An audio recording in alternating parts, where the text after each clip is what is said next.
नमस्कार जय जगन्नाथ विश्व होम कुकिंग चैनल को आपण मानकु बहुत बहुत स्वागत। आज मु सब फल और शाग को लेकिन गोटे हेल्दी ड्रिंक बनई जहाँ कि बाहर लस्सी ठू 100 गुण भल। यह आपण जेकोसी व्रत रे पी पारे। मु ग्यारंटी दौची गोटे ग्लास रे आपणकर दिन सारा थकामी दूर हो जिवो। देखंतु मु लस्सी बनैया पई ए सब सामग्री नेची। एठी मु गोटे कप बड़दाना सागु को पानी रे भिजेई रखिछि। सागु जेते भिजिबो पीवा पई सेते भलो लागि थाए। तापरे मु एठी 2 खंड मिश्री को राति सारा पानी रे भिजेई रखिछि। या जगह रे आपण चीनी यूज करि परिबे, किंतु जेहेतु आमे उपास रही थाउ मिश्री हम पेट ठंडा करि थाए, सेति पई मु मिश्री नेछि।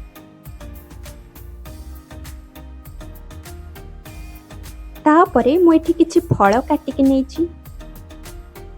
मु एठी गोटे कप बा 2टी कदली को एमिति छोट छोट काटिके नेछि।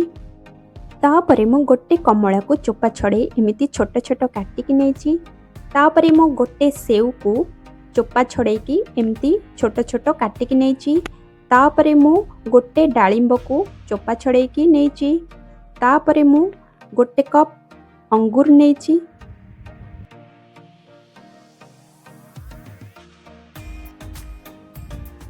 तापरे मु एठी किछि ड्राई फ्रूट्स नेछि। 7-8टी काजू एवं 7-8टी बादाम नेछि।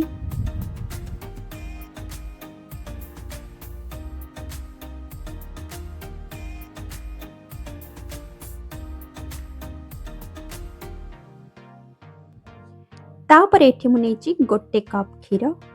तापरे मु एठी नेछि गोटे कप दही। दही आ क्षीर दबा द्वारा पणार टेस्ट बहुत भलो आसी थाए।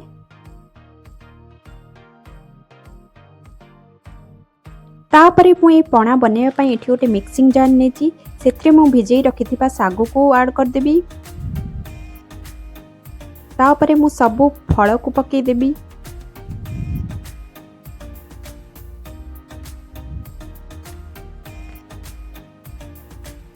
आपण चाहिए बिना ग्राइंड करी हल्का हाथ रे चकटी चकटी पणा करि परिबे। खरा दिने यह देह पाई बहुत हितकर होता है एवं बाहर लस्सी मध्य या आगे फिका पड़ जाए। तापरे मु एठी ड्राई फ्रूट्स को मध्य पकई देबी।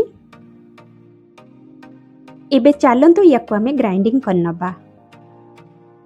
आ हाँ, आपन जदि मो चैनल टी को सब्सक्राइब करि नांती सो प्लीज लाइक शेयर आउ सब्सक्राइब कर दियंतु।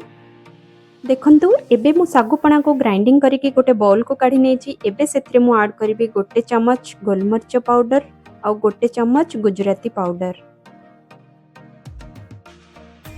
तापरे मु सेथिरे दही क्षीर और मिश्री पानी मध्य मिसई देबी।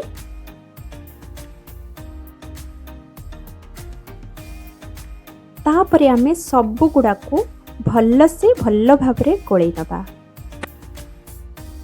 जदि आपण आउ टिके पतला करिया को चाहुचंती आपण चाहिले भी नडिया पानी आउ किछि पानी देकी मध्य पतला करि परिबे। तापरे आमी पणा को गोटे ग्लास रे ट्रांसफर कर दबा आउ ताकू फल आउ ड्राई फ्रूट्स रे सजेइबा।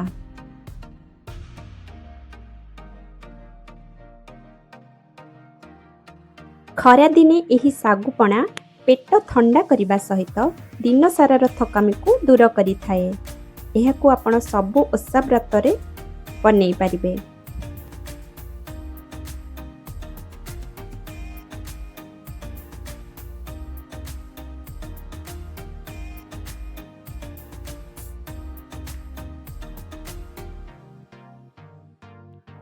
इमिति किछि नुआ नुआ वीडियो देखिबा पई मो चैनल को निश्चिंत सब्सक्राइब करंतु।